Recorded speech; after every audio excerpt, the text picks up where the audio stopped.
Well, South Africa is in the middle of an electricity crisis after the country's power utility ramped up power cuts.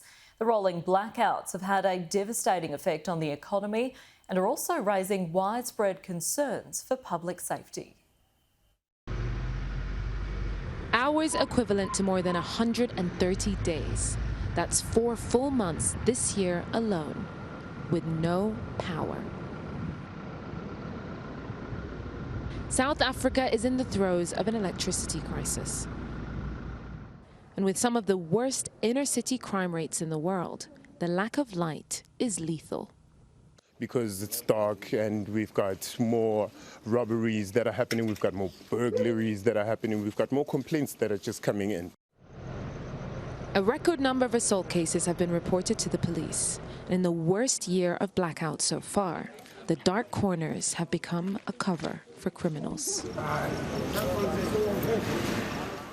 In Alexandra, one of Johannesburg's more dangerous townships, the community has taken it upon themselves to police the streets. Your radios should be on all the time. It's just crazy that they're doing this with no arms, with no protection, with all these alleyways where people could jump out and attack them, knowing very well that these are the people tasked with protecting the community against crime. The power cuts, euphemistically called load shedding, have made a hard job even harder. There's like so much unemployment going on in Alexandra at the moment that it's just chaotic. You know what I mean? So anybody would do anything for anything.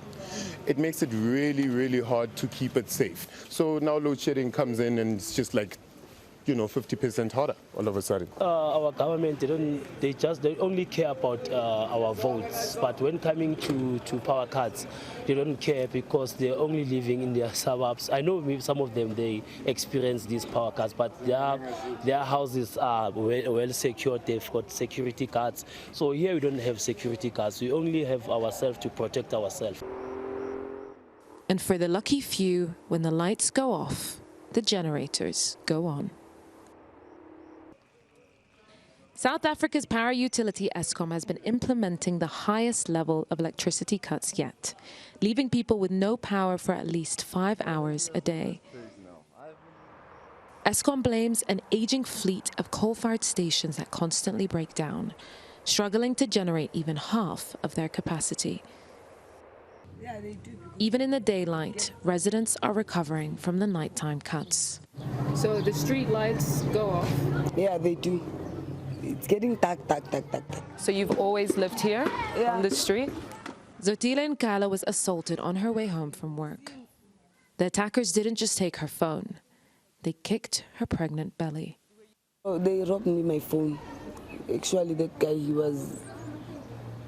he came at the back. The other one, he was walking in front of me. So I felt like I lost my baby. Then it was a little bit traumatizing, but I had to be strong to save my child. Then that's when I survived. We're praying for everything. We're praying for everything that is happening in this country. Hope is clearly not enough. But when the lights are back on and the music plays, for a moment, there's joyful relief.